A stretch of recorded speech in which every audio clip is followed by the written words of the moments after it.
Kita mula kah? Oh gitu.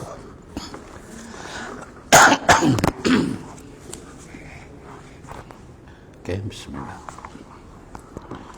Bismillahirrahmanirrahim. Assalamualaikum warahmatullahi ta'ala wabarakatuh. Alhamdulillah rabbil alamin wal aqibatu lil muttaqin wala udwana illa 'alal zalimin. Wassalatu wassalamu ala asyrafil anbiya'i wal mursalin sayyidina Muhammad an-nabiyil ummi wa ala alihi wa sahbihi ajma'in. Amma ba'd. Tuan-tuan, puan-puan, hadirin hadirat yang dirahmati Allah, alhamdulillah kita merapatkan setinggi-tinggi rasa kesyukuran kita kehadrat Allah Subhanahu wa taala yang berterusan memberikan kita limpahan taufik, hidayah, inayah, kekuatan, kesehatan dan berbagai nikmat. Salawat dan salam atas junjungan kita Nabi besar Sayyidina Muhammad sallallahu alaihi wasallam dan para sahabat serta keluarga baginda sekalian. Alhamdulillah yang kita sekali lagi merapatkan keseluruhan kita karena ya mudah-mudahan mulai hari ini dan tanpa hentilah kan, mudah-mudahan tiada halangan, tiada rintangan lagi ya kita dapat meneruskan ya ulang-ulang kajilah ya kita kata ya yang akan mudah-mudahan banyak sedikitnya akan mendatangkan manfaat kepada kita sekalian. Nah, sebagaimana kita sudah sedia maklum ya bahwa mulai hari ini insyaallah kita ya tidak meneruskan bacaan buku fikah kita ya Kifayatul Akhyar itu, tapi kita ganti ya secadang ya sama kepada yang yang Sahibus Sama kita kalau boleh, sebab saya nampak ya di dalam dia buku ini ya, kalau buku fikah tu dia satu topik saja, fikah dia kita sebutkan, sedangkan dalam ini kaedah ni dia bukan satu kaedah, dia akan merangkumi banyak perkara yang patut kita tahulah ya, yang di dalam merangkumi dalamnya ya. Tentu saya yakin ya saudara-saudara sekalian pun ya banyak sikitnya telah ya membaca ya berkenaan, tahulah berkenaan kaedah ni kan. Kita dalam salah satu tajuk dalam apa kita ada namanya Qawaidul Fiqh ya, kaedah fikah ya. Ya. Kemudian ya begini, ini alhamdulillah ni kita dulu belajar, mungkin ini banyak terlupa ni sudah. Ya, kami belajar Qawaidul Fiqh ini dulu pada tahun 69, 70, 71, 3 tahun. Ya, di tingkatan 4, 5 dan 6 dulu ya. Buku itu ya memang bentuk beginilah. Saya dah bawa juga buku tu. Ini teringat saya berkenaan ini nih. Ya, ini bertepatan masa mau pergi Mekah. Saya nampak buku tu cetakan baru ini. Ya, Qawaidul Fiqh cetakan baru, Al-Asbah wan Nazair fi Qawaid kata wa Furu'il Fiqh Asy-Syafi'iyah. Ya, dia disebut begitulah di apa ini. Dan saya nampak buku ini ya, dia tak macam kami dulu. Kami dulu belajar ini macam yang ada dalam buku kita ini, dia tidak ada nota kaki. Ya, ada nota kaki. Kalau ada disebutnya satu masalah, Tuan Guru kami tanya, di mana dapat ni Tuan Guru masalah ini? Dia kata, kau kumpul seluruh buku fikah, kau baca, dia kata. Baru kau jumpa. Sebabnya begitu ya. Dulu ya, kau kumpul, dia kata, seluruh buku fikah dalam mazhab Imam Syafi'i, kau bacalah, dia. Nanti tu jumpalah tu. Ini, yang ini, model ini. Yang kami dulu model ini, tak ada nota kaki dia kan.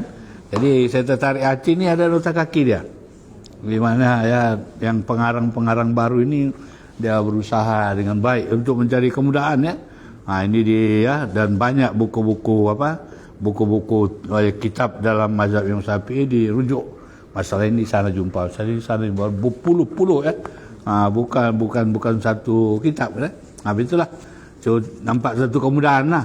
Dan saya lihat begitu bagus dan sangat banyak ya perkara yang patut kita tahu dihimpunkan ya di dalam buku ini ya. Tapi alhamdulillah lah, yang kalau kita pilih yang mungkin ya ada kalanya kita rujukkan balik ke asalnya kalau ada sesuatu yang kita mungkin tersangkut ya.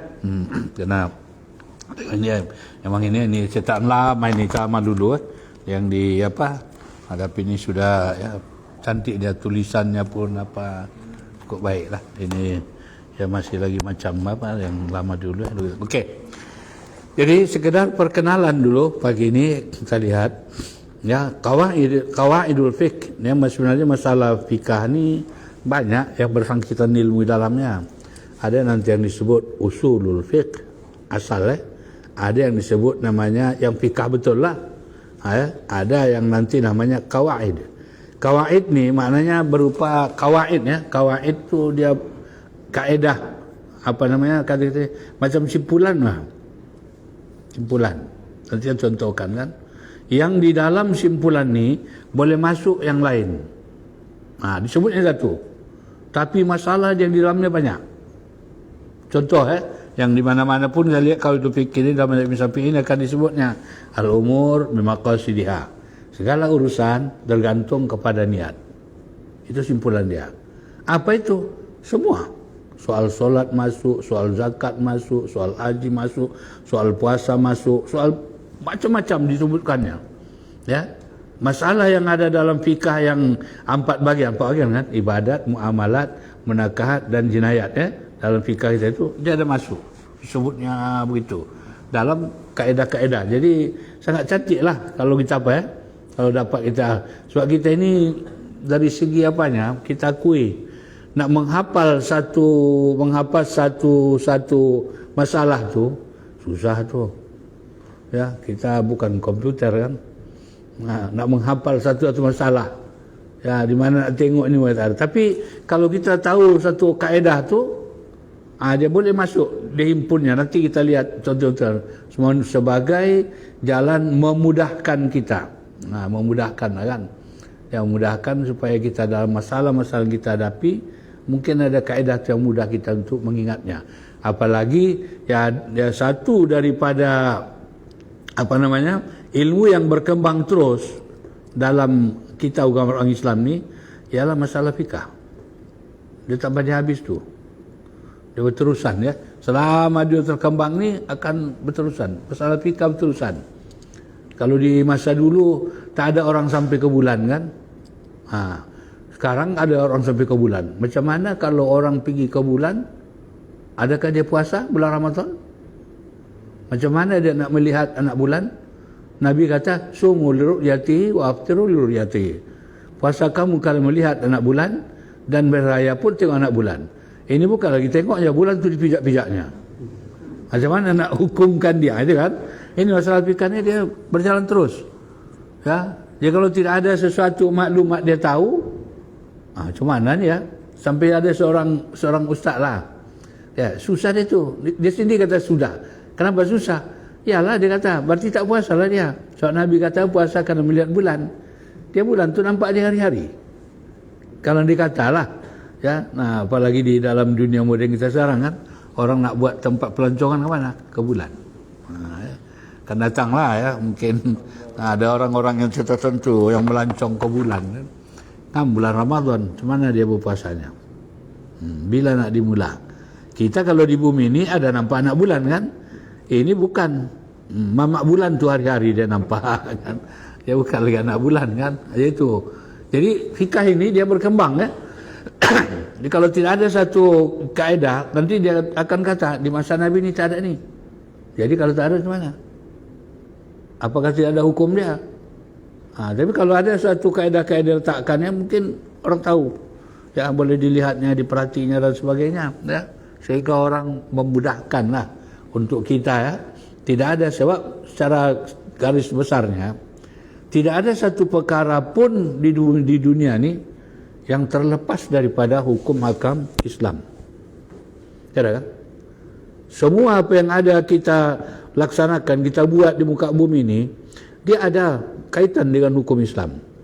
Mulai daripada kita tidur sampai kita bangun, aktiviti segala, semua aktiviti tak lepas daripada hukum hakam Islam. Oleh sebab itu ya kita ya mesti tahulah menghadapi zaman keadaan semasa ya. Keadaan semasa dan sebagainya. Itu. Jadi ini ya. Jadi itu kita lihat secara faedah. Kaedah ini dia kata kawaid ini adalah satu simpulan yang di dalamnya boleh masuk berbagai-bagai masalah. Boleh menjawab berbagai-bagai masalah. Kemudian kita lihat di dalam dalam buku ini pun sebutnya itu. Ini diambil separuh ni kan. Bukan dari mukadimah dia kan. Dari mukadimah disebut. Dia kata ini kaedah ni dia ada dua. Kaedah yang ini ada dua. Satu namanya kaedah asli, satu lagi kaedah fikah. Kaedah asli ini selalu kita dengar. Ya. Aqimus solat. Apa makna aqimus solat? Dirikan solat kan? Apa hukum dia? Mendirikan solat itu hukumnya apa? Wajib. Dari mana dapat? Bukan sebutnya wajib. Itu sebutnya aqimus solat.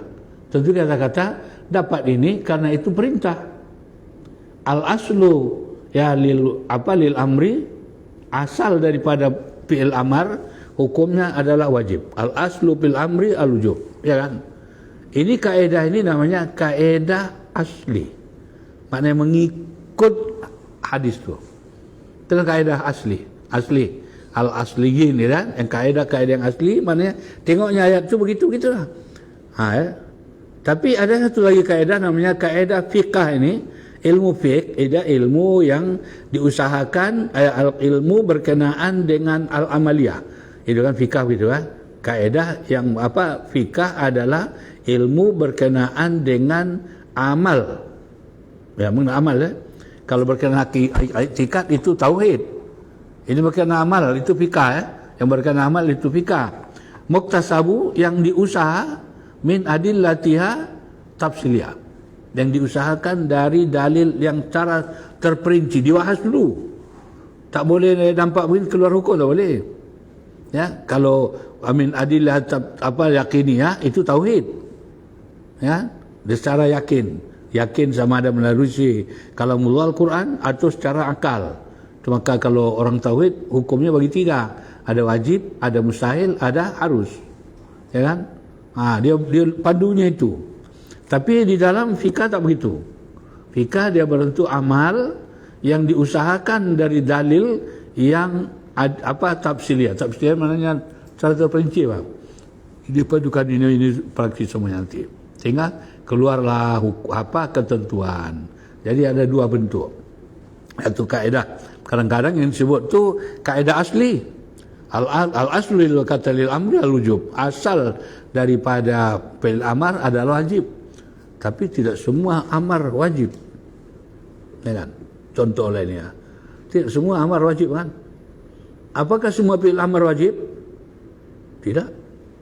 Tengok dulu, yang wajib tu mesti ada letak dia dari atas ke bawah. Yang perintahkan tu siapa? Allah SWT. Kalau Allah perintahkan, bolehlah. Tapi kalau kita yang amar ke atas, apa namanya? Maka kata orang ahli bahasa, kata itu bukan apa, itu doa. Rabbana atina. Atina itu bila amar kan? Rabbana atina fid dunya hasanah wa fil akhirati hasanah wa qina, satu lagi. Wa qina fil amar juga. Wajib kan? Tidak. Itu doa.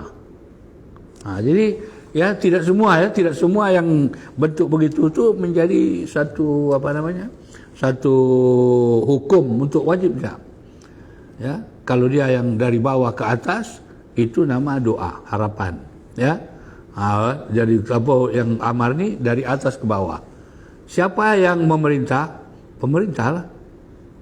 Ya. Pemerintah yang memerintah, bukan rakyat yang memerintah. Rakyat hanya memilih pemerintah, baru perintah itu yang memerintahkan kita. Ya kan? Tak boleh orang kampung memerintahkan kerajaan dia, boleh? Mana ada. Itu sistemnya. Ya. Jadi dua ya, kaedah itu ada dua. Satu tadi kaedah yang asli berpandukan kepada bentuk ayat. Satu lagi kaedah ni kaedah fikah. Kaedah fikah ini diproses dulu dia, barulah jadi. Nanti kita lihat sebahagian daripada contoh-contoh berkenaannya ya. Jadi bagi permulaan lah kita lihat ya. Jadi kitab ni terus kitab satu ni. Nanti itu akan sedikit kita mukadimah lah. Dia kata dalam syarah tentang 5 kaedah yang disebut oleh para ashab, para pengikut mazhab Syafi'i, bahawa segala macam persoalan boleh merujuk pada kaedah 5. Ini pertamalah. Dalam Qawaidul Fiqh ni akan dibahas nanti ada kaedah 5, ada kaedah 40, ada kaedah mutafarriqah, ada macam-macam ni dia. Ada 5 ke berapa kah? Ya. Tapi yang top paling utama itu kaedah 5. Ya. Sebab itu kata dengan 5 ni ya sebelum dipecah boleh seluruh masalah fikah boleh masuk. Ada ini ya. Dalam syarah tentang 5 kaedah yang disebut oleh para ashab, para pengikut mazhab Syafi'i, bahawa segala macam persoalan boleh merujuk kepada 5 kaedah ni. Diriwayatkan oleh Qadhi Abu Sa'id Al-Harawi bahawa sebahagian ulama pengikut mazhab Hanafi di negeri Hirah ya menyampaikan kepadanya bahawa Imam Abu Tahir Ad-Dabbas ya, salah seorang imam daripada mazhab Hanafi, tinggal di tepi sungai ya, mengumpulkan keseluruhan mazhab Hanafi menjadi 17 kaedah fikah. Itu dalam mazhab Hanafi lah. Ya. Kemudian katanya beliau pergi kepadanya. Ini yang siapa namanya? Qadhi Sa'id Al-Harawi ini. Abu Tahir adalah seorang yang buta. Ini yang menyusunkan dalam mazhab Imam Abu Hanifah ini ya. Abu Tahir adalah seorang yang buta. Pada setiap malam dia mengulang-ulang kaedah-kaedah tersebut yang 17 tadi ya. Selepas orang-orang telah kembali pulang. Supaya dia tidak mahu kalau apa yang disebut ni itu orang lain dengar. Ini yang ya Abu Tahir ni ya. Ini Abu Tahir dalam mazhab Imam Abu Hanafi. Ini sedikit cerita lah kan.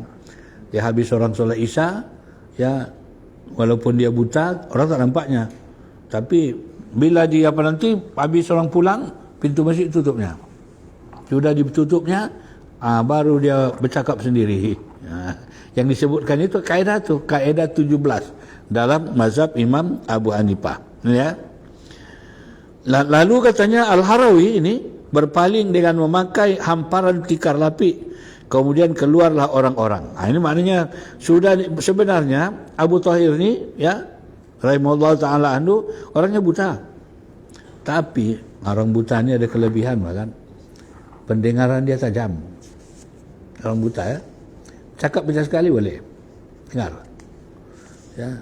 Ada dulu kita sini Ustaz Umar Siddiq almarhum sudah meninggal. Di Muiz tu ada seorang tu kaki tangan sebaran am. Siapa namanya itu dulu? Najiun ya. Dia tak melihat kan? Ya. Satu hari ya Ustaz Umar dia datang. Assalamualaikum ke pejabat tu. Dia kata, Waalaikumsalam. Itu Ustaz Umar ya? Dia tak pernah jumpa. Terkejut dia. Dari mana dia tahu? Aku dengar kata suara kita tadi itu dengan suara yang di radio. Ustaz dia ceramah radio. Tengok. Jangan main-main ya. Kalau orang buta sekali dengar kita dia simpan, tahu dia. Aku dengar itu ceramah Ustaz kata di radio. Tahu dia orang itu yang datang. Ya, itu orang buta ya. Yang ada gitu ya. Kelebihan dia ya, ingatannya kuat. Betul, boleh. Ya.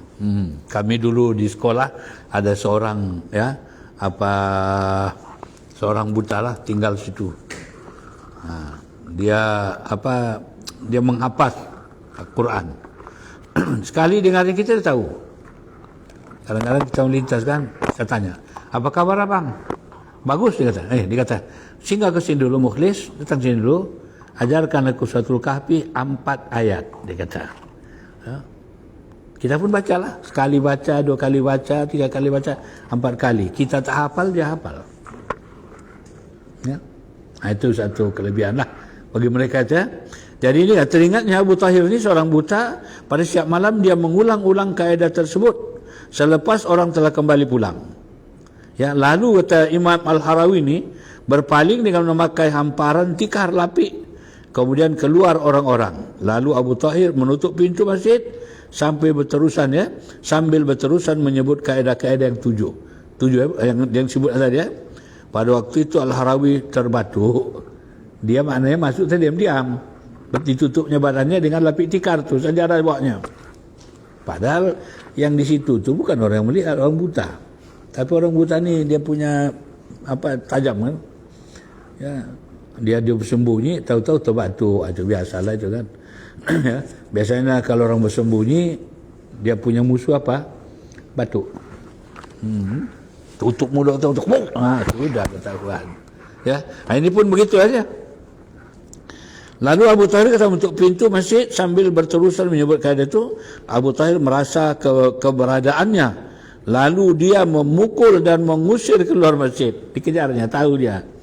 Orang buta mengejar orang melek. Ini dia. Lalu selepas itu dia tidak mengulang-ulang kaedah itu kembali. Lantas kembalilah Al-Harawi kepada para sahabat-sahabatnya dan membacakan kaedah-kaedah yang 7 itu kepada mereka. Jadi ini kisah ya dalam mazhab Imam Abu Hanifah. Mazhab Imam Abu Hanifah duluan kan dari mazhab Syafi'i ya. Ya kan? Mazhab Imam Hanifah itu sebelum tahun 100. Imam Syafi'i sudah lahir dia pun 150 tahun. Jauh beza ya. Jadi rupanya yang memula-mula kaedah-kaedah ini dulu adalah dalam mazhab Imam Abu Hanifah. Cuma belum terperinci. Nah itu nak disebut pengarang ni ya. Ya. Al-Qadhi Abu Sa'id berkata, setelah sampai berita itu kepada Qadhi Husain, maka dikumpulkan seluruhannya. Ya, keseluruhan mazhab Syafi'i kepada 4 kaedah. Ya. Setelah diterperhati, dia kata Qadhi Abu Sa'id berkata, ya dia kata setelah sampai berita itu kepada Al-Qadhi Husain, maka dikumpulkan keseluruhan mazhab Syafi'i kepada 4 kaedah. Kalau tadi dalam mazhab Imam Abu Hanifah mula-mula 4, kemudian 7, 17 begitu ya. Tapi rupanya yang diingat yang 7 tu. Jumpa dengan orang-orang mazhab Syafi'i ceritanya. Tapi yang terpakai dalam mazhab Syafi'i cuma 4. Ini yang pertama. Ya. Ini mulanya ini ya, Nanti kalau kita baca, bukan ini mula. Ini cerita mulanya ini. Yang mula-mula, kaedah pertama, al-yaqin la yuzal wisyak. Nanti dalam, kalau kita membahaskannya, mula kita baca, kaedah pertama bukan al-yaqin, tapi al-umur bimaqasidiha. Itu ya. Nah, dilihat, mereka melihat mana keutamaannya, maka nanti tukar ya. Tengok. Jadi susunan yang 4 mula tu ini untuk tahu sedikit sejarah lah ya. Katanya itu al-yaqin la yuzal wisyak. Keyakinan itu tidak hilang karena satu keraguan. Ini terjemahan ni bahasa Indonesia. Boleh faham ke dia? Ha? Atau terlalu panjang jadi. Ya. Al-yaqin la yuzal wisyak. Ya. Yakinlah. La tidak boleh. Yuzal dihilangkan, bisa dengan keraguan. Maksud okeylah. Kalau apa keyakinan tidak boleh hilang karena keraguan. Ya. Sebab yakin ni berapa peratus yakin? Ha? Peratus. Yakin ni berapa peratus? Ha? Oh, okey, tak apa. Paling top yakin. Berapa peratus? 100. Dua yakin apa? Kalau orang kata, kamu yakin kan ni? Macam-macam ada, tapi macam-macam tidak. Itu biasa ya? Ha? Di bawah yakin apa? Ha? Zon. Kuat sangka. Zon. Berapa peratus? Bikinlah lebih kurang 75. Kalau 50-50, apa nama? Sak. 50-50. Ya. Macam orang nak pilihan raya, siapa kira-kira menang? Kurasa 50-50 lah. Ya kan? Belum ada yang punya kekuatan kokoh kan? Biasa ya? Tapi yang satu kata, aku yakin dia menang. Wah, 100%. Sekali kalah, dia pun terjun sungai lah tu. Malu dia kan? Biasanya orang begitu kan? Orang yakin ni, kalau tak ngam dengan keyakinan itu, jangan mau pergi bunuh diri tu. Ya? Nah, aku punya grup mesti menang punya, dia kata. Sekali main bola tu kalah, mati dia. Ya, itu ya. Jadi yang paling top yakin ya. Di bawah yakin, zon. Di bawah zon, syak. Di bawah syak, ha? Waham. Waham lebih kurang 25%. Di bawah waham, kosong. Apa itu? Jahil. Di bawah jahil, ada di bawah jahil lagi? Ada. Di bawah jahil ni, sudahlah jahil, dia tak tahu dia jahil. Apa nama itu? Jahil murakkab. Betul. Ya, jahil murakkab nama itu. Dia jahil, tapi dia tak tahu dia jahil. 3 kali 5 berapa? 17 dia kata. Selain bahasa dia sebut 17. Bukan 17 lah, 15 kali. Mana pula? Mati-mati dia tak mau percaya. Itu jahil murakkab nama dia. Ya.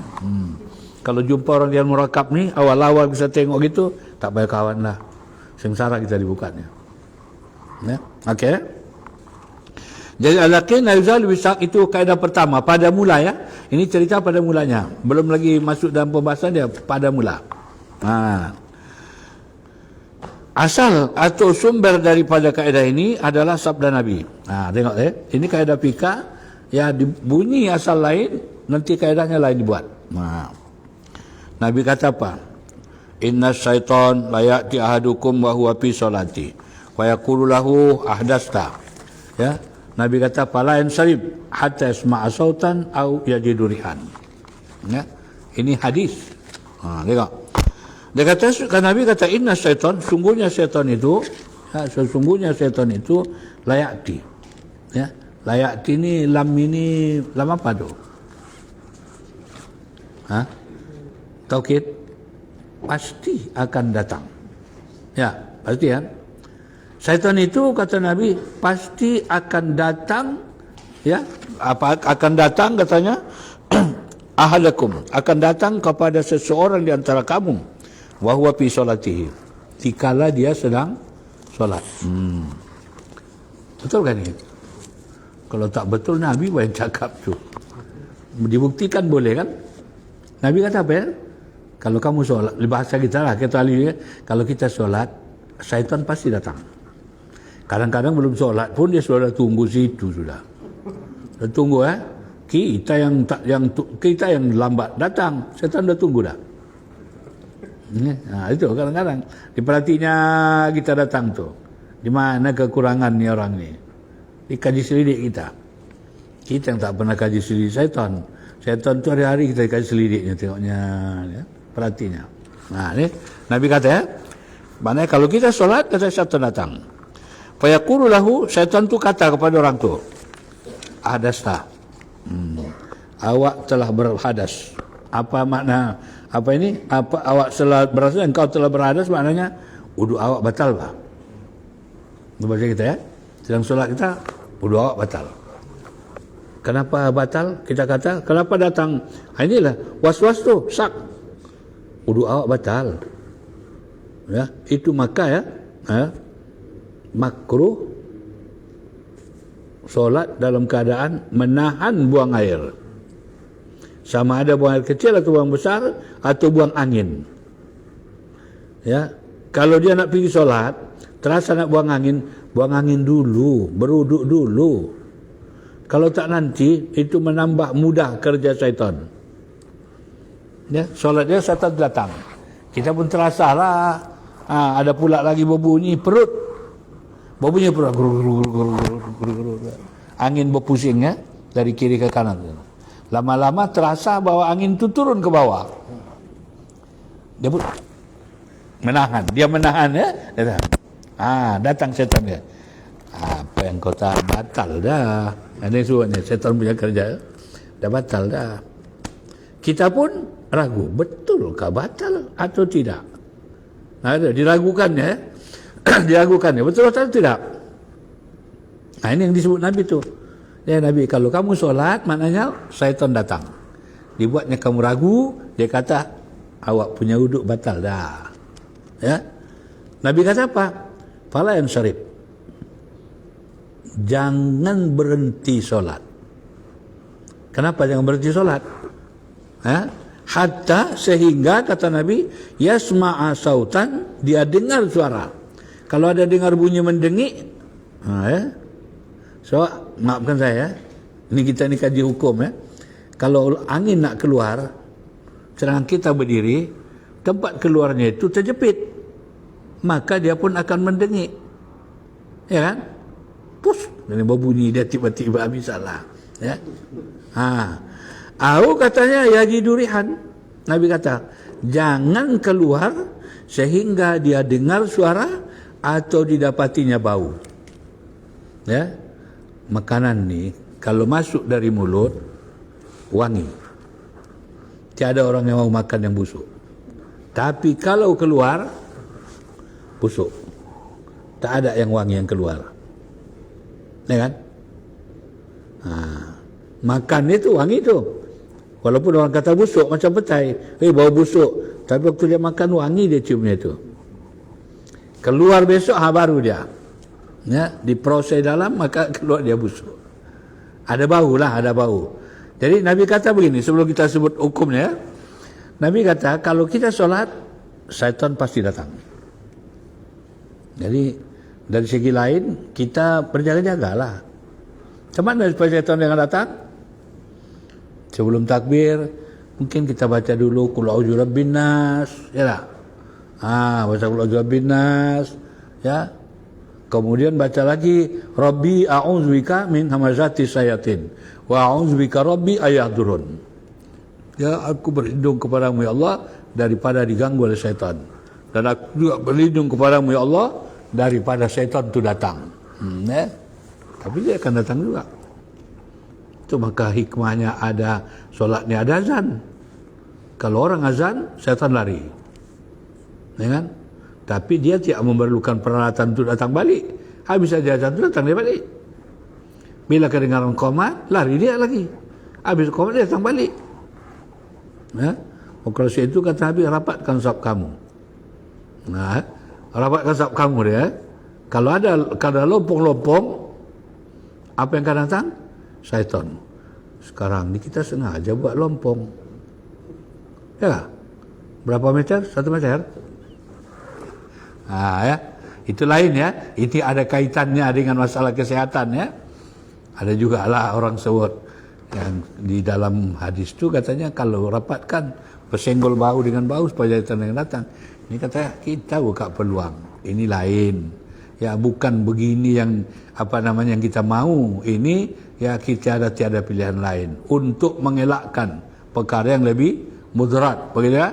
Karena kalau orang tak setuju ada saja dia punya komen kan. Itu dia. Okey. Di dalam ini kenapa jadi tadi itu tajuknya katanya al-yaqin la yuzal wisak. Yakin tidak boleh hilang dengan ragu. Di mana dia? Apa yang yakinnya? Orang nak solat memang dia yakin berwuduk. Ya tak?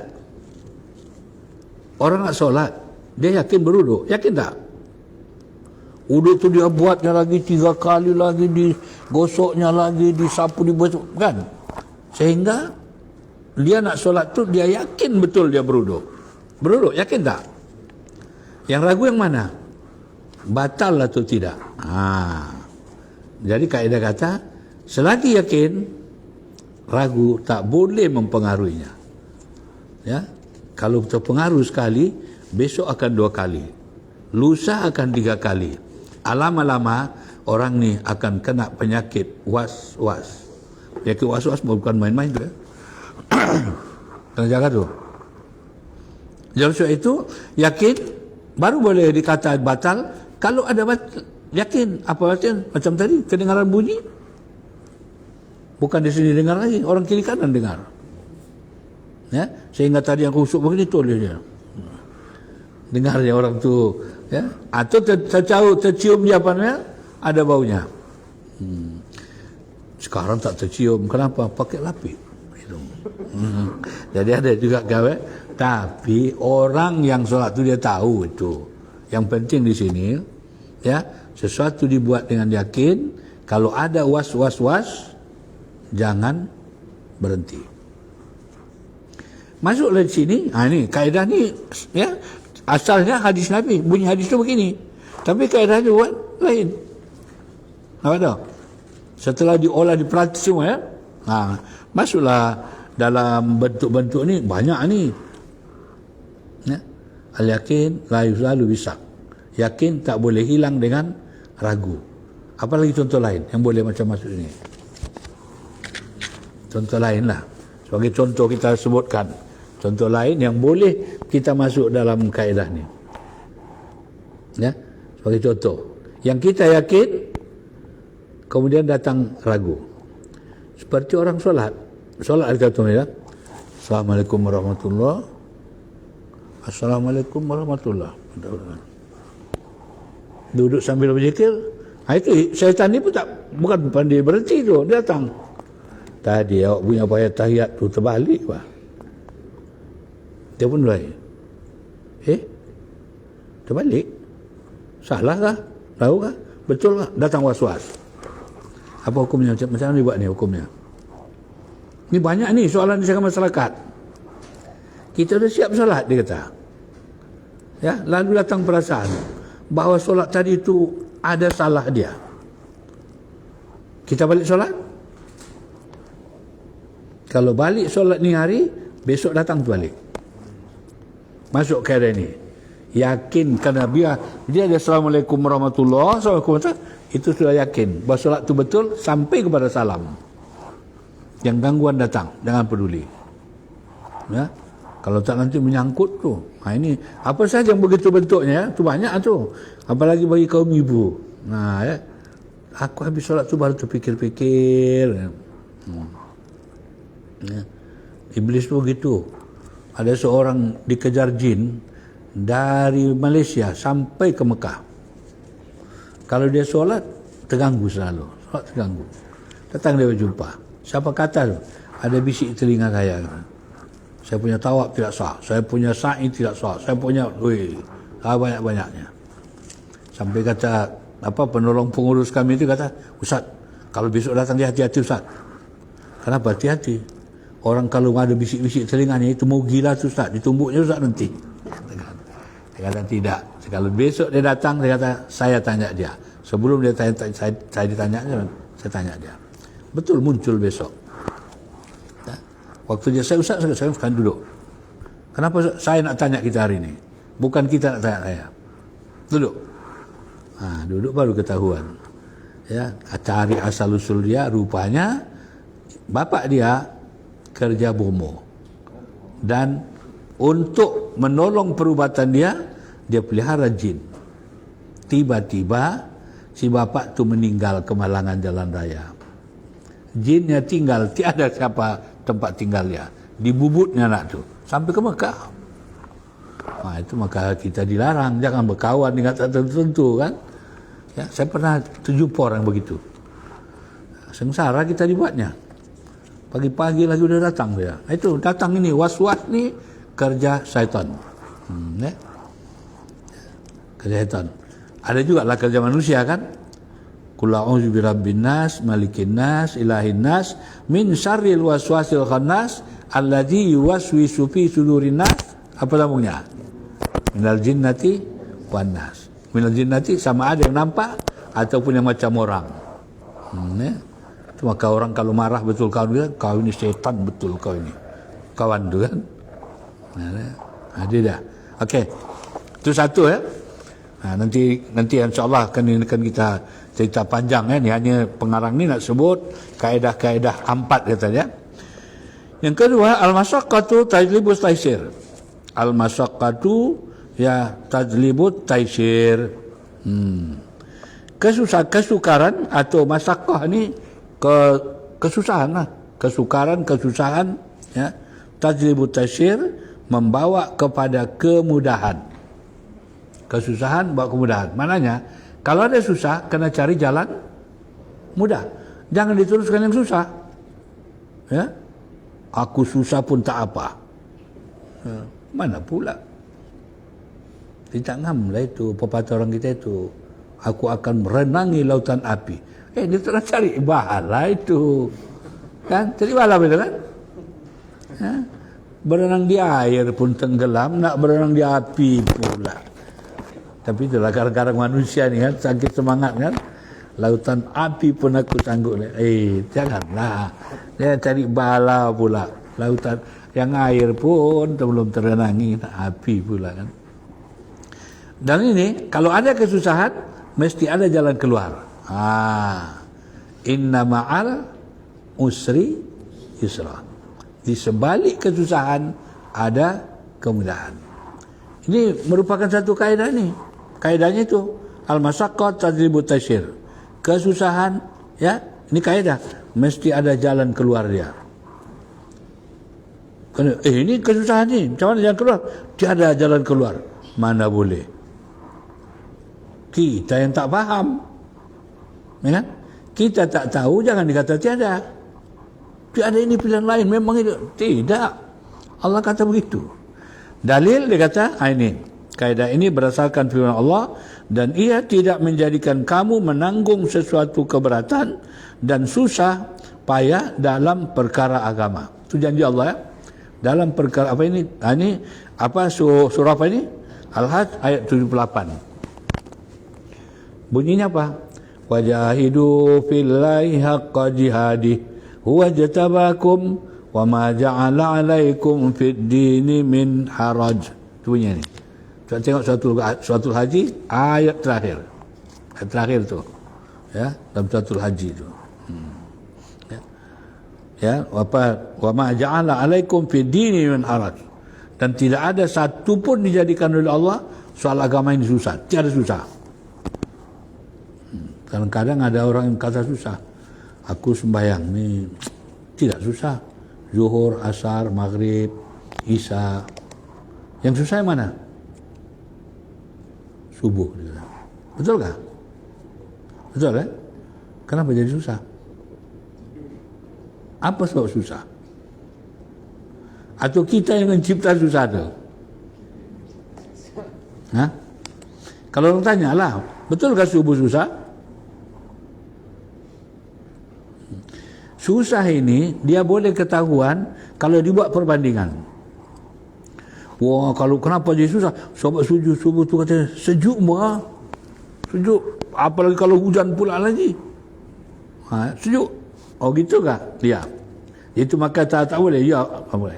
Tahu dan nak pergi KL. Penerbangan jam 4 pagi. Jam berapa dia pergi airport? Sekarang ni berapa jam sebelum? 2 jam. Bolehnya dia pergi di airport sejuk-sejuk. Kenapa subuh tu dia tak boleh? Jadi sebenarnya susah tu di mana? Dalam minda dia.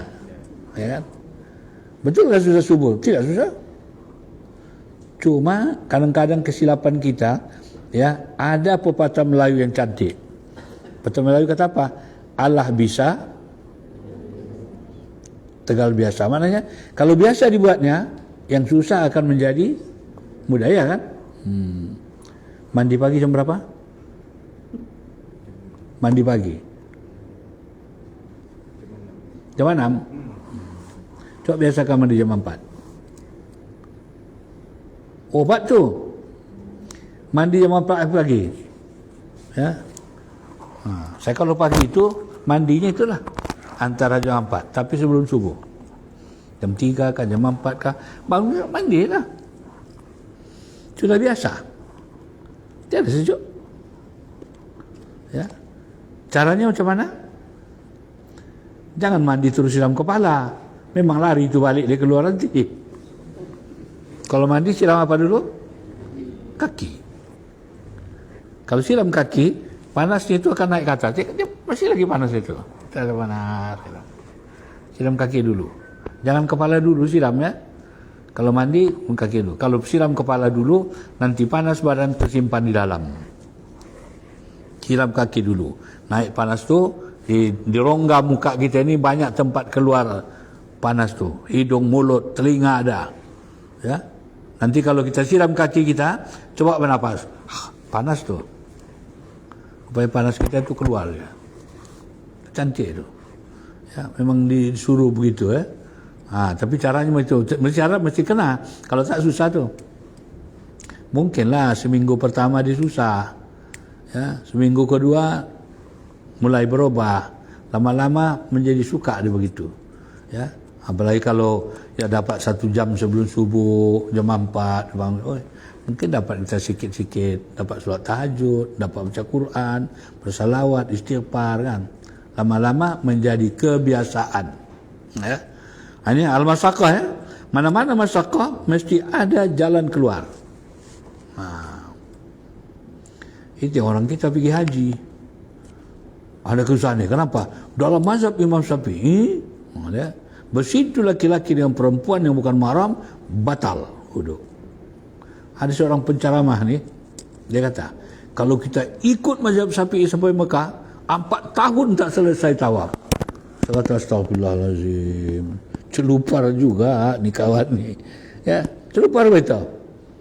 Sedangkan dalam mazhab Syafi'i ada kaedah. Kalau susah mesti ada jalan keluar.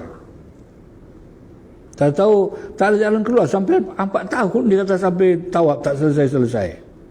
Kan celupar namanya itu, kan? Saya dengar tu yang penceramah, dia ceramah. Ya. Saya kata ini celupar ini orang ni. Kaedah kata begitu. Kalau ada kesusahan mesti ada yang keluar. Sekarang ni sesudah dalam muzakarah tabung haji tahun 2005 didapati begitu, ya. Kalau orang yang tawaf disentuh oleh orang lain, terutama yang laki-laki lah, kan.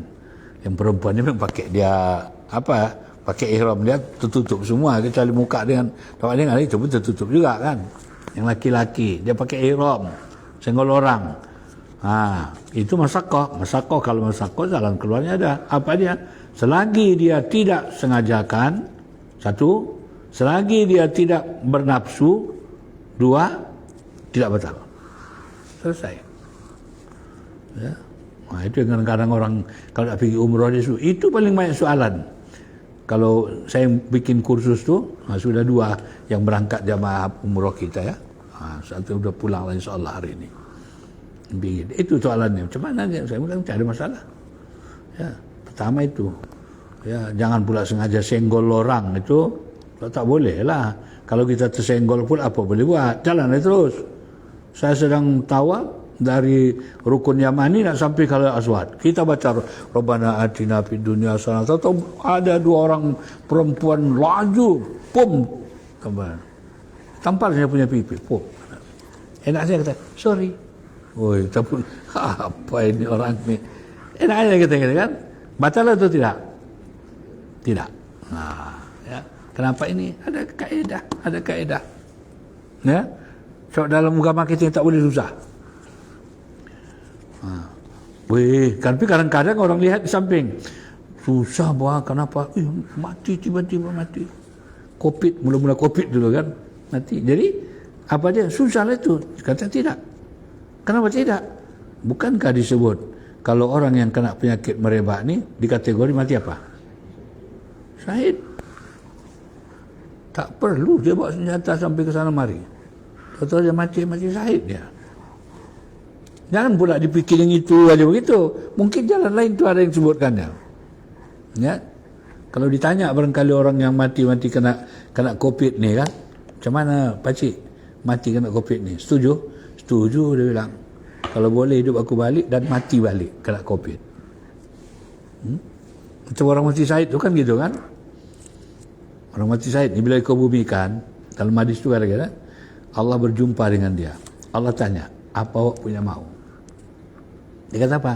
Aku mau hidup kembali ya Allah ke dunia. Untuk apa? Berperang balik dan biar mati. Sudah dirasanya nikmat. Ya, seorang mati syahid tu, ya. Lalu dia minta begitu, ya Allah aku mau hidup kembali ke dunia dan berperang balik dan mati lagi. Ya. Allah kata tidak, mati itu hanya sekali. Dan aku juga katanya mau bagi tahu kepada aku punya keluarga, kawan-kawan, bahawa mati syahid ni satu untung besar. Aku dah dapat dah. Sudah diterimanya pemberian Allah SWT. Ya. Allah kata, itu tak payahlah kau hidup. Aku bagi tahu. Ada Tuhan bagi tahu tak? Ada. Wala tahsabanna allazina qutilu fi sabilillah amwat bal ahya'un inda rabbihim yurzaqun. Allah kata, aku bagi tahu dia orang. Turun ayat Quran bagi tahukannya. Itu dia. Okey. Ini ya. Jadi cara susah ya. Ini mesti apa namanya, dengan kita mengetahui ini, kita mungkin ada perlu ya, kita punya minda kena set balik. So ada orang yang berpikiran apa nama? Orang yang sabar susah ni pikiran apa ini namanya? Ada orang yang berpikiran negatif. Negatif tak? Ya. Pesimis kan namanya. Apa namanya? Ya. Bukan optimis. Ada orang yang tidak berpikiran optimis, dia punya pesimis. Tengoknya orang tadi siapa ini bagus ni. Iya kalau betul, kalau tidak itu susah ni. Orang begini susah ni berkawan. Ya. Tak mau percaya dengan orang. Ya kan? Ya kan? Coba bayangkan kalau berkawan dengan kita, orang yang tak percaya dengan orang, macam mana? Silalah minum. Dia pun toleh. Fikir dia. Ya kalau bersih, kalau tidak, sok buruk pandangan dia. Kan? Tak boleh. Kita orang Islam disuruh selalu apa namanya? Husnuzon. Baik sangka ya. Baik sangka. Jangan buruk sangka. Buruk sangka susah itu. Kalau ada kawan buruk sangka, susah tu. Ya. Bahaya besar itu ya. Ini ya. Apa namanya? Ya, Allah kata tiada yang susah dalam agama. Kalau ada orang kata susah, di mana salah dia? Dia minda dia mungkin salah meletak atau tak dibuatnya perbandingan. Ya. Bila tak dibuat perbandingan, memang itulah masalah dia. Okay, kena betulkan. Okay. Juga berdasarkan hadis Nabi, bu'istu bil hanifiyati sam'a. Ya. Bu'istu bil hanifiyati sam'a. Apa makna dia? Aku diutus berpegang teguh ya atau komitmen pada agama lagi ya tolak ansur. Maknanya aku diutus kata Nabi membawa agama yang agama yang bersih, lagi penuh tolak ansur. Agama Islam penuh dengan tolak ansur. As-samha, ya. As-samha. Datuk Mufti panggil apa? Sahibus, orang yang banyak dia punya tolak ansur. Mana mahu dia kalau ditanya apa hukumnya? Begini hukumnya. Ada. Dia tengok tu dia perhati jarang tu dia. Kalau ada yang mudah sikit, jangan dia, ya, kan? So dia SS kan? Sahibus yang punya, samaha, penuh tolak ansur. Tak boleh apa macam pancung dia berarti. Weh, tak boleh itu. Dia ada gitu. Nama tu dia tak begitu tu. Ya. Nabi pun kata, bu'istu bil hanifiyati sama. Aku, kata Nabi, diutus membawa agama suci lagi penuh timbang rasa. Tiada satu agama di muka bumi ini yang macam agama Islam. Kalau orang Islam nak bertaubat, ya, bagus-bagus kan? Tu orang tu nak pergi taubat tu, tutup sini. Kan? Pakai apa tu ditutup tu? Apa namanya dibawanya tu? Ada lagi di kepala dia tutup. Ada lagi bara api sana dipijaknya sampai dalam Islam gitu kan? Tiada. Taubatlah. Taubatan nasuha, minta ampun kepada Allah, menyesal. Jangan pula, kenapa ini buat bunuh diri? Hidup pun tak guna lagi, aku banyak dosa sudah. Tuhan tak suruh pun bunuh diri. Ya kan? Itu agama Islam ya. Ini ya. Yang ketiga, itu dua sudah ya. Yang ketiga katanya ad-dararu yuzal. Ad-dararu yuzal. Apa makna ad-dararu yuzal ni? Kemudaratan itu harus dihilangkan. Dalilnya la darar wa la dirar. Ya. La darar wa la dirar. Jangan kena mudarat dan jangan mudaratkan orang. Jangan kena mudarat dan jangan mudaratkan orang. Pakailah vaksin. Itu dalilnya ini. Itu kalau Tuhan kata nak mati, mati buat kalau tu. Iyalah kalau mati, kalau tak mati merebak kepada orang lain. Hadis kata la darar wala dirar. Kalau sendiri dia terjun tak apalah. Tapi ada orang lain nanti. Bapak kena di rumah, tak mau pula dia berobat. Habis satu rumah. Rumah turun habis satu kampung. Tak boleh. Agama kata la darar wala dirar. Ya. Soal dia punya keyakinan lain itu dia punya hal kan. Tapi ini kata jangan merusak orang lain. Itu maka disebut gitu. Tak mau tak apa. Jangan masuk di pasar raya. Jangan pergi masjid. Nanti habis orang satu kampung. Ya. Di mana dia apa itu? Di kita ni mesti lumayan kan. Boleh pergi masjid, asal cukup vaksin. Ya. Kita Sabah ni masih dua. Selangor berapa? 3. Saya dengar 3. Kalau tak 3 jangan masuk masjid. Wah, dasar dia. Tapi ini, la darar wa la dirar. Jangan kena mudarat dan jangan mudaratkan orang. Ya. Maka oleh itu perlu apa? Perlu penjagaan. Memang betul lah. Al-wiqayah afdalu minal ilaj. Menjaga lebih baik berbanding mengobati. Kalau boleh dijaga, jaga. Ya.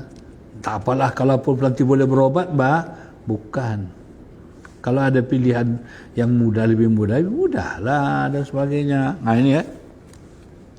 Ini ya. Ad-darar yuzal. Kalau mudarat kena dihilangkan.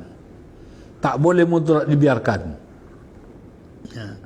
Kalau terpaksa sangat pun nak mendapat mudarat ni, pilihlah yang paling ringan.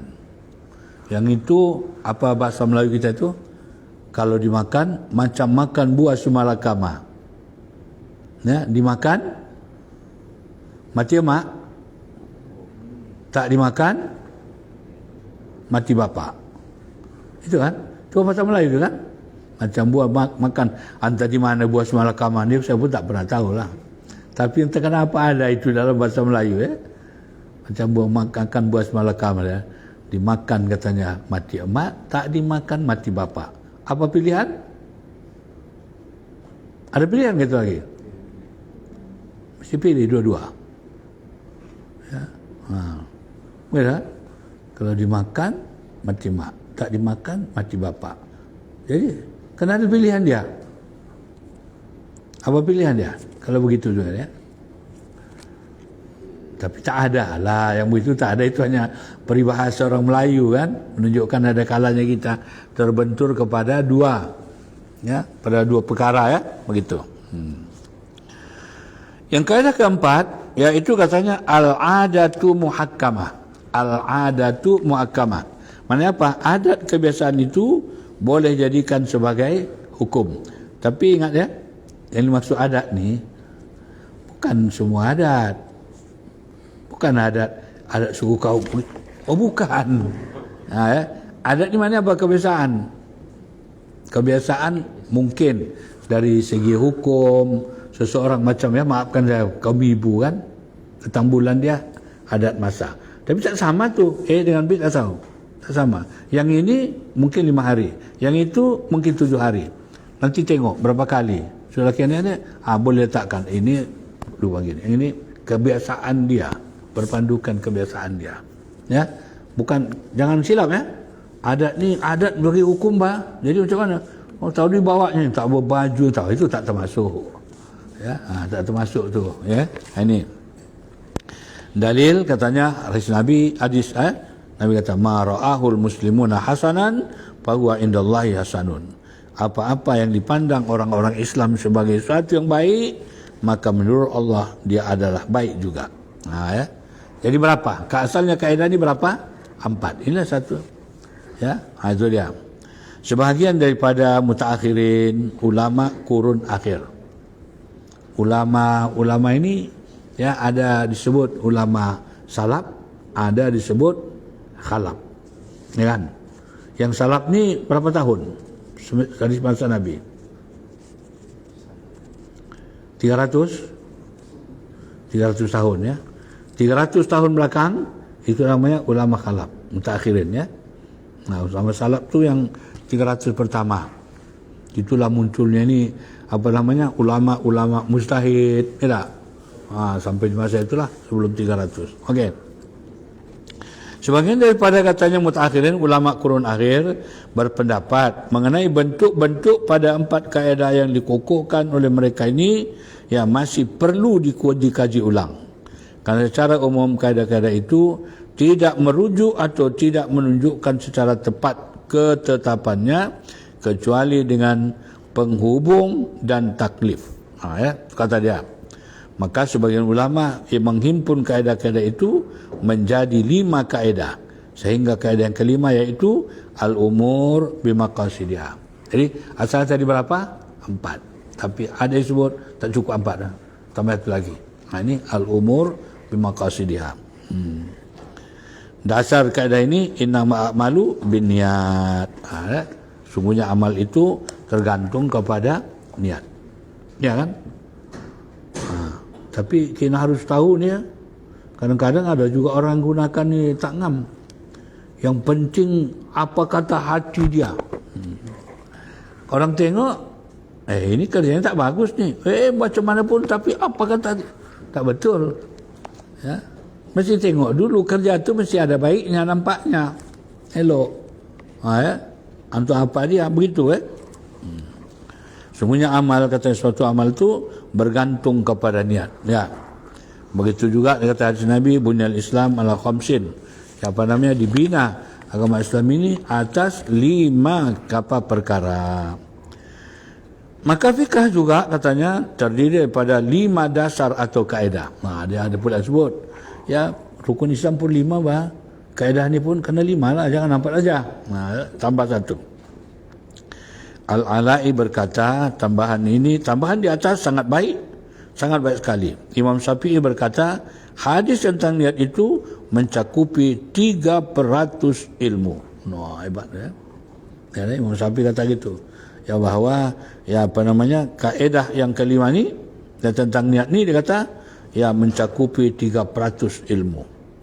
Syekh Tajuddin As-Subki dalam mazhab Syafi'i juga mengatakan saya telah mentahqiq, mengkaji dan teliti Lalu saya mendapati bahawa jika ingin merujuk permasalahan fikah pada kaedah kalimah tersebut dengan penuh kelelaan dan kerja keras serta adanya perkataan yang masih global, mana perkataan yang masih ruang lingkupnya luas lah, perlu kepada penjelasan ya.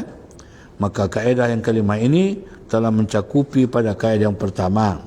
Bahkan Syekh Izzuddin kata Ibn Salam merujuk ya tentang berbagai macam permasalahan fikah itu dengan kaedah mengambil kemaslahatan dan menolak kemudaratan ya.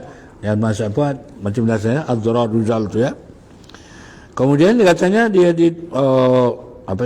fikah itu dengan kaedah katanya mengambil kemaslahatan dan menolak kemudaratan.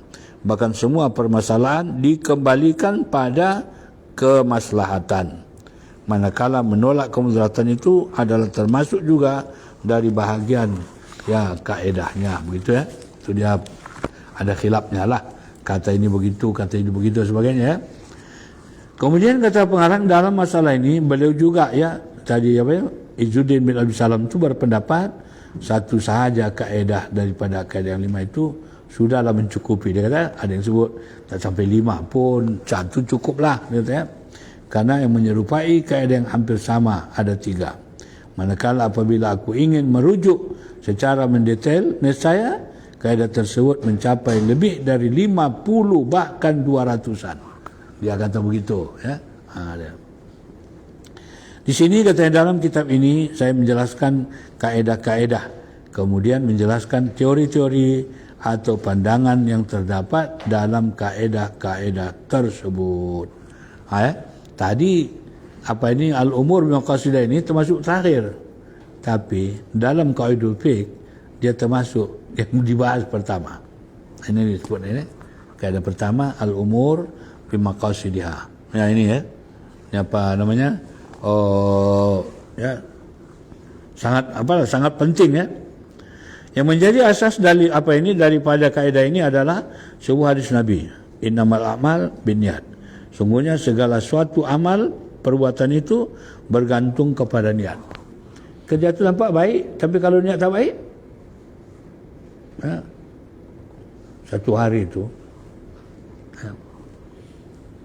ada solat jenazah di masjid negeri.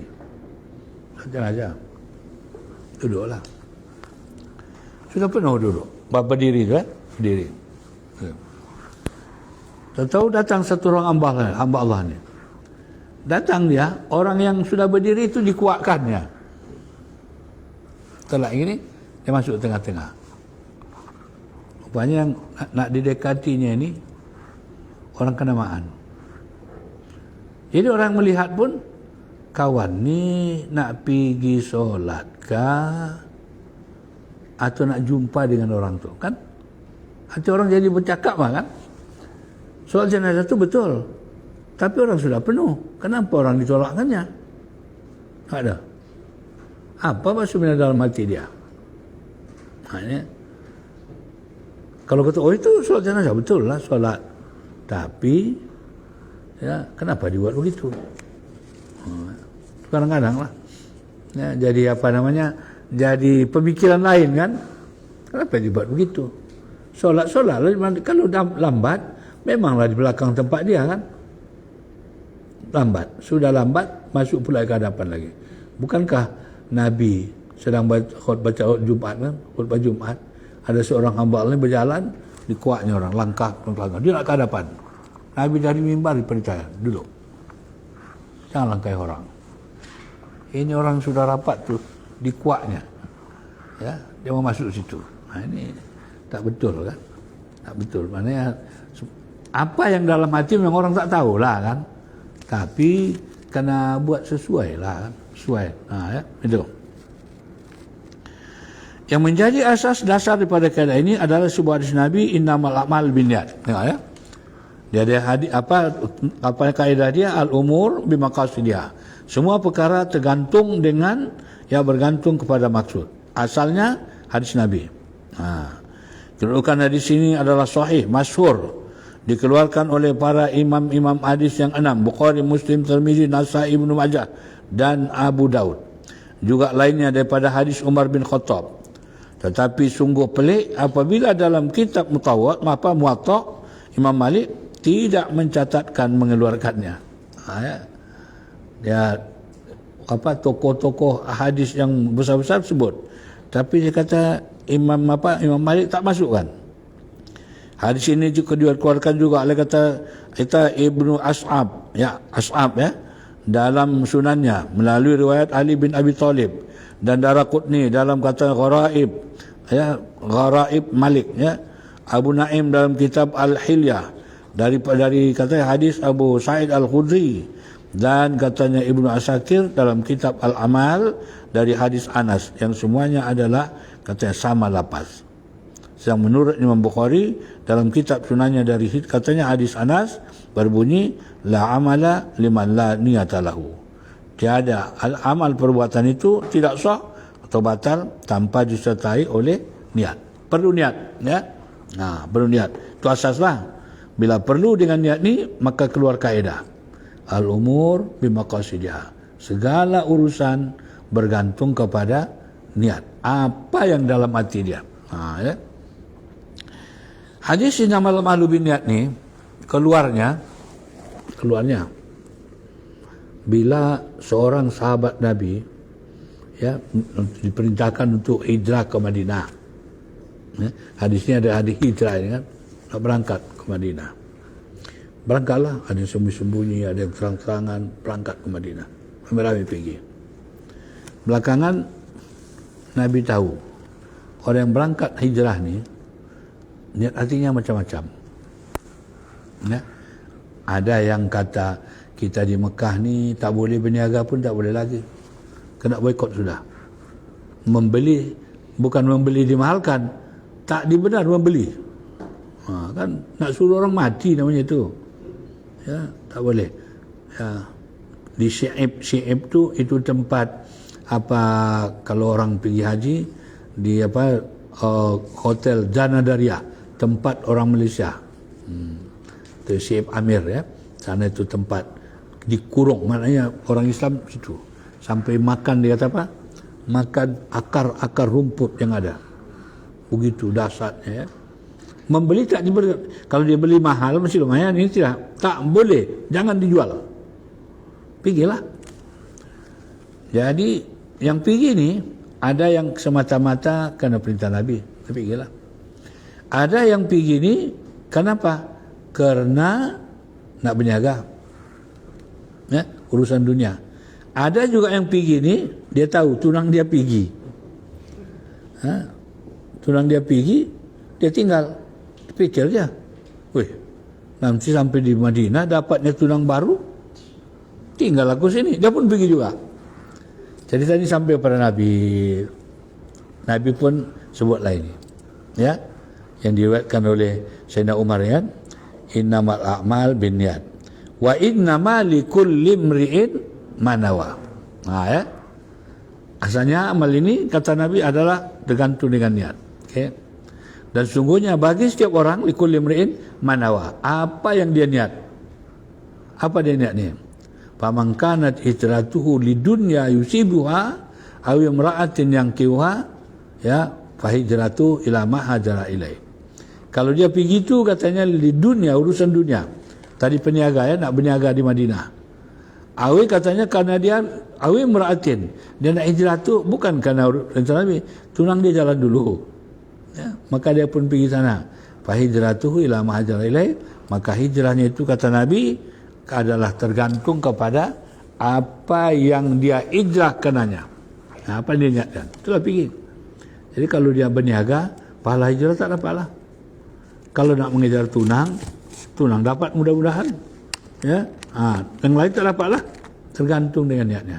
Ya, yang apa ini terkenal dengan apa ini dalam hadis sebenarnya Muhajir Ummu Qais. Rupanya yang pergi itu, yang tunangnya pergi itu namanya apa? Ummu Qais. Ya. Jadi yang tunang dia tinggal, dia bubut. Jadi hijrahnya Muhajir Ummu Qais nama dia. Hijrah karena Ummu Qais nak dikejarnya. Ada. Jadi macam-macam. Begitulah kita di dunia ni kan. Kadang-kadang kerja tu nampak baik, tapi apa dalam hatinya saya tahu. Oleh sebab itu Nabi letak, ya, Tergantung kepada niat. Apa niat dia? Itu yang dapat. Ya, itu yang dapat. Ya.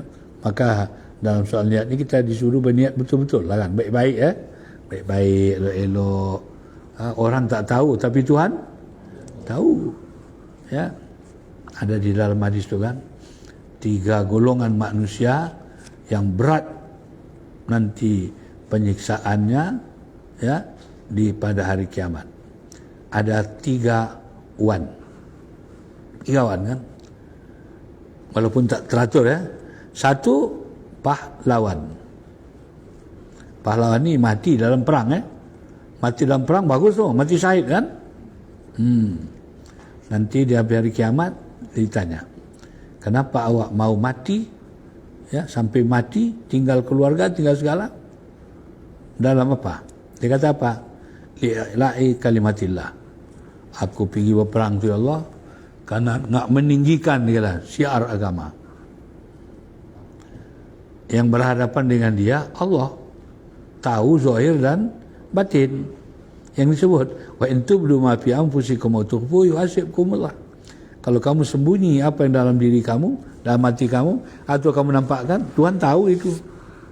Tuhan kata apa? Kazabta. Awak ni bohong. Terbongkar ya? Kazabta, awak bohong.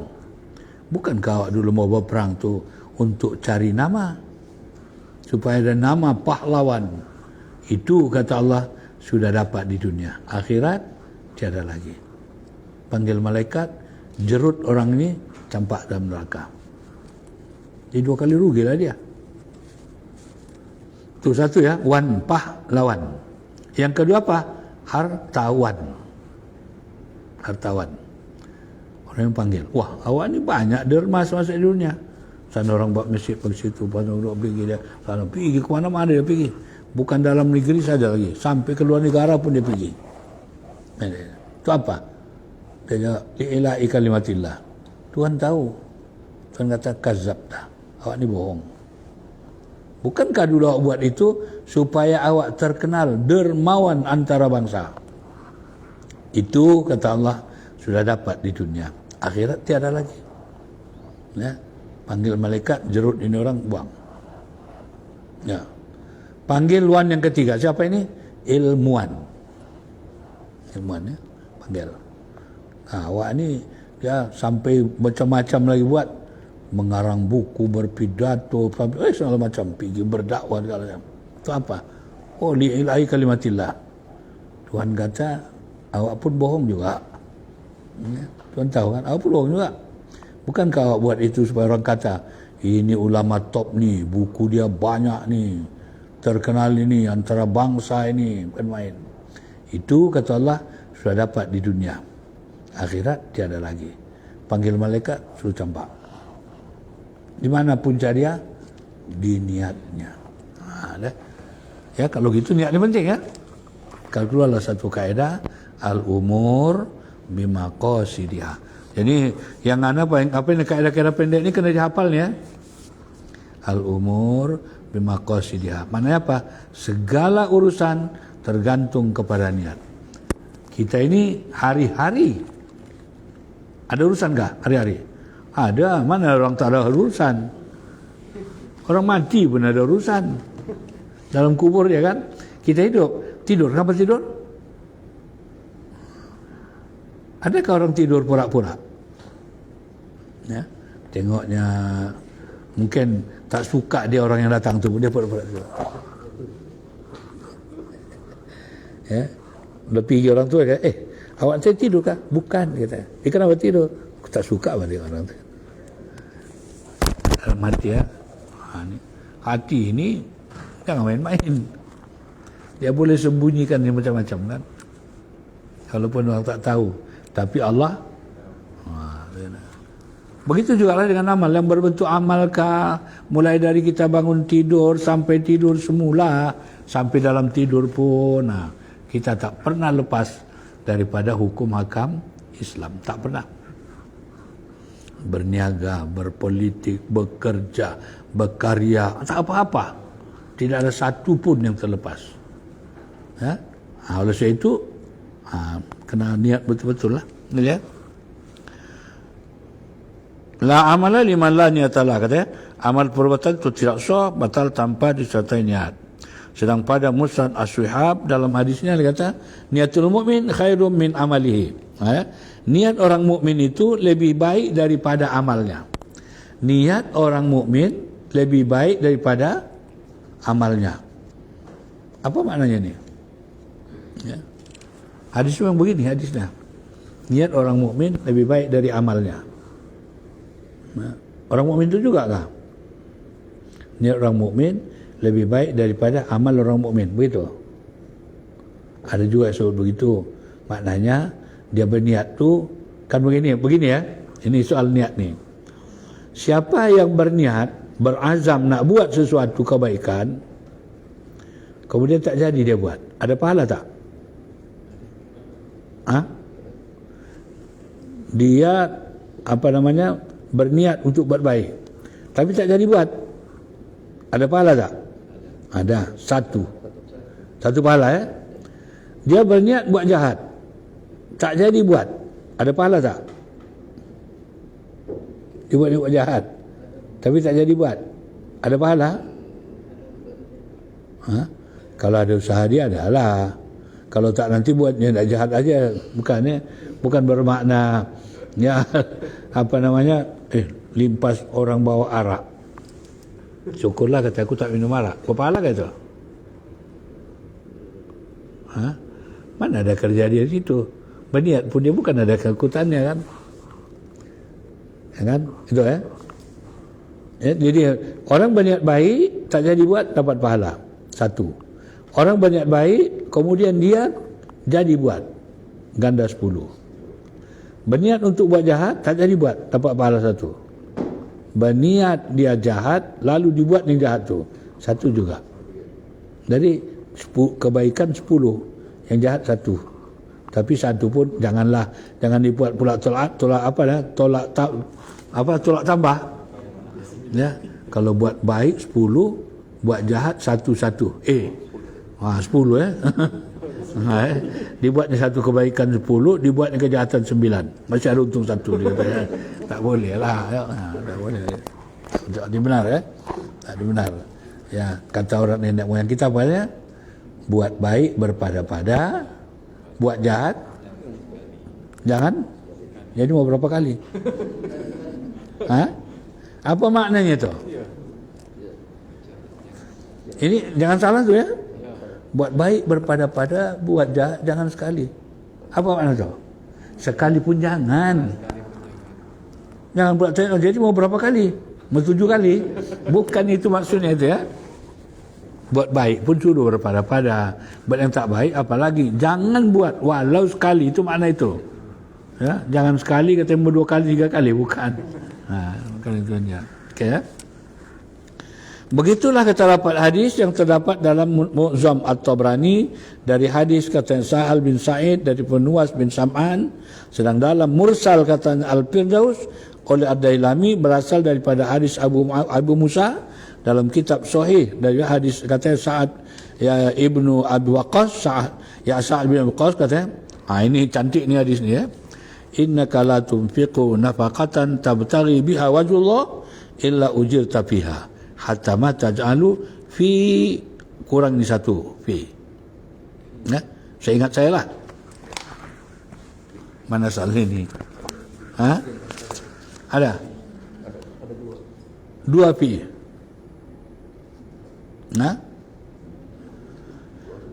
Innaka la tunfiqu nafaqatan tabtaghi bi wajhillahi illa ujirta fiha hatta ma taj'alu fi imra'atik. Satu lagi. 1 fi huruf fi zarfun, 1 lagi fi makna mulut. Ada tak? Di bawah makna mulut.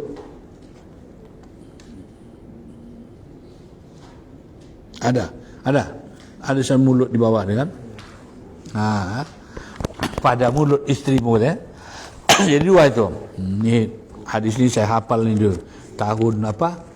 Itulah tahun 69 tu. Ya. Sesungguhnya kata innaka la tunfiqu Ini sesungguhnya engkau tidak dapat disebut berinfak dengan suatu nafkah. Ini yang saya bilang tadi itu sama dia ni. Ya, mana itu kadang-kadang dia lari jauh. Coba kita tengok makna satu-satu. Mungkin itu lebih tepat, ya apa? Pahamnya. Innaka, sebenarnya engkau lan tunfiqa, tidak akan menafkahkan satu nafkah yang engkau harap dengannya lillahi ta'ala.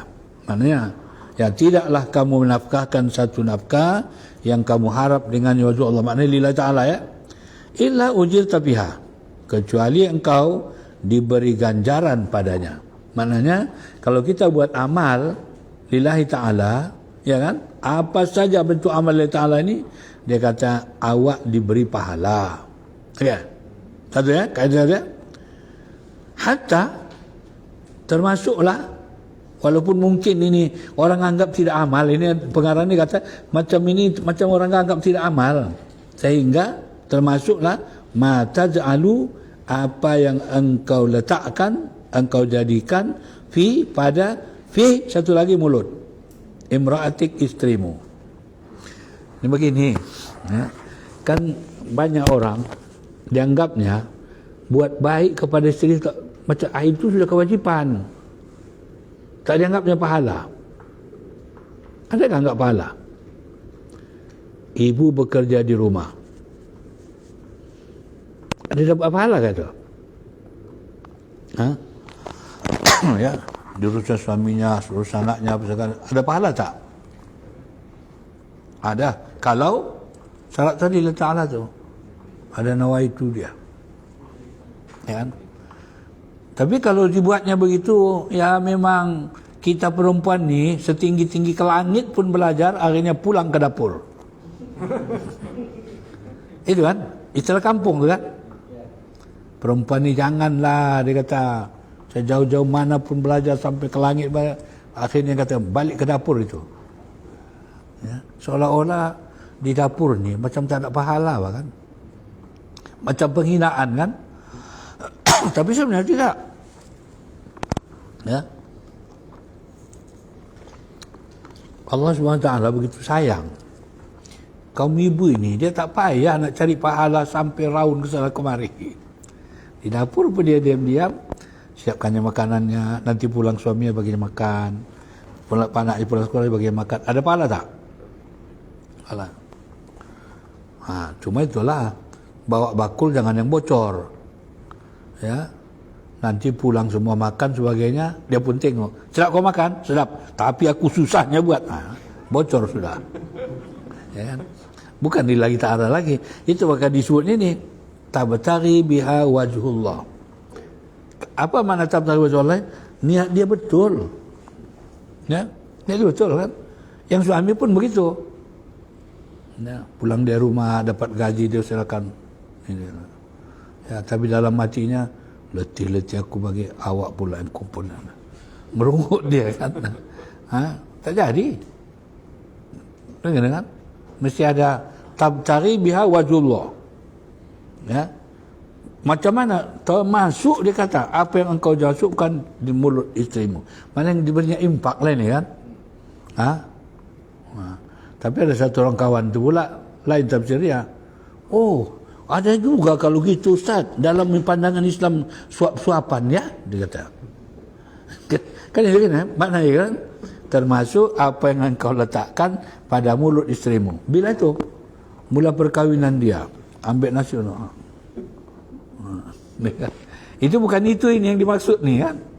Maknanya diberinya nafkahnya, makan minumnya, ya, dan sebagainya. Tapi ada yang begitu dibuatnya. Ada di komen lagi kan. Oh, ada juga rupanya Ustaz, dia suap-suapan. Saya kata jauh juga ya kita punya akal. Ya. Jauh akal dia. Sampai ke situ dipikirnya kan. Ini pun begitu ya. Mana tahu nanti nampaknya orang pengantin dia, memang dalam hadis pun ada apa ini. Bukan itu yang ditujunya ya. Itu dia. Ya. Perlunya ya.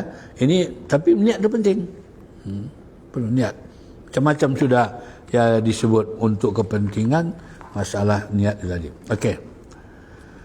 Satu lagi ya di atas tu tadi tu, saya suka teringat sini, niatul mukmin khairun min amalihi, niat orang mukmin lebih baik daripada amalnya. Niat ini siapa? Itu ada tadu ya, kalau orang tu berniat baik ya, kemudian itu lebih baik karena dapat pahala berbanding dengan amalnya dibuatnya tapi tidak berniat ya. Tapi ada satu lagi, dia kata ini kisah Sayyidina Utsman radhiyallahu taala anhu. Dia jumpa Nabi. Tak dalam surat ya. Bila jumpa Nabi, dia tanya kepada Rasulullah SAW, "Ya Rasulullah, apa amal yang paling baik?" Nabi bagi kata, ialah membuatkan perigi. Nabi buatkan perigi di kampung orang yang tak ada air tu. Pergi sana buat. Sayyidina Utsman ni pun dia orang kaya kan. Pergi saja. Berniatlah dia nak buat. Sampai di kampung tu, rupanya perigi itu sudah ada. Tak jadi lagi. Kecewa dia kan. Siapa yang buat? Yang buat tu orang Yahudi, bukan Muslim yang buat. Jadi pulang dia, kita ya Rasulullah, di kampung sudah ada perigi. Keluarlah di sini. Nabi kata, niatul mukmin, niat orang mukmin, Sayyidina Utsman. Berniat nak buat perigi. Khairun lebih baik min amalihi, itu lebih baik berbanding orang buat tu. Orang tu buat tapi dia bukan Muslim. Jadi amal dia ada tapi tak ada nilai. Mana yang lebih tinggi nilainya? Niat nilai. Ya. Secara umumnya bolehlah, mana-mana pun bolehlah. Ya, tapi ada saya nampak jadi disebut begitu ya. Yang berniat buat Sayyidina Utsman dapat pahala, yang membuatnya non-Muslim tidak dapat pahala. Karena dia bukan orang beriman ya. Syarat daripada apa ini ya, syarat niatnya orang Islam kan. Itu ada begitu bentuk dia kan. Okeylah, itu dululah barangkali sebagai mukadimah kita hari ini. Cantik ini dia banyak masalah disambung dikait-kaitkannya begitu banyak. Ya, dia tengoklah mudah-mudahan ya, ini banyak mengajar kita lah ya, berbagai perkara ya. Mudah-mudahan ya akan benar mendatangkan manfaat. Okey. Sebelum kita tutup, mana tahu ada yang mau tanyakan sesuatu? Ambil masa sikit. Okay.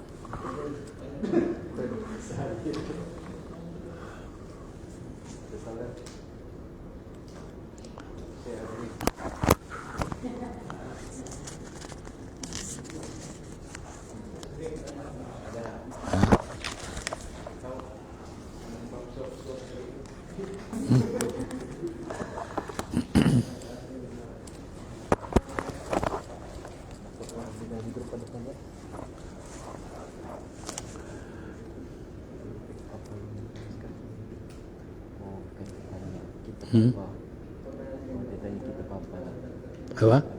Di dalam grup dia tanya kita apa? Assalamualaikum warahmatullahi wabarakatuh. Kitab Qawaid Al-Fiqh apa yang dibahaskan oleh Yang Mulia Ustaz Fiqh? Dia tanya Ustaz. Mana tanyakan? Apa pertanyaannya? Boleh buat dia apa mesej aja gitu. Ya, kalau ini sudah diterjemah begini, cantik jugalah. Mana tahu ada yang orang awam yang mau dia ikut, bagus juga.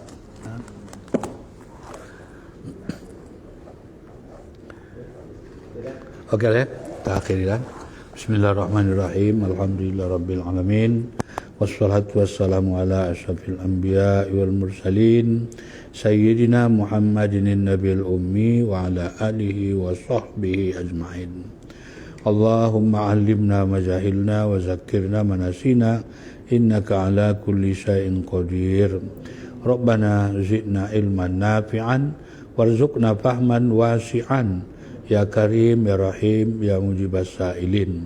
Allahumma ighfir lana dhunubana wa liwalidina warhamhum kama rabbawna shighara wa li jami'il muslimina wal muslimat wal mu'minina wal mu'minat al ahya'i minhum wal amwat bi rahmatika ya arhamar rahimin. Rabbana Allahumma ij'al jam'ana hadza jam'an marhuma wa tafarruqana min ba'dihi tafarruqan ma'suma.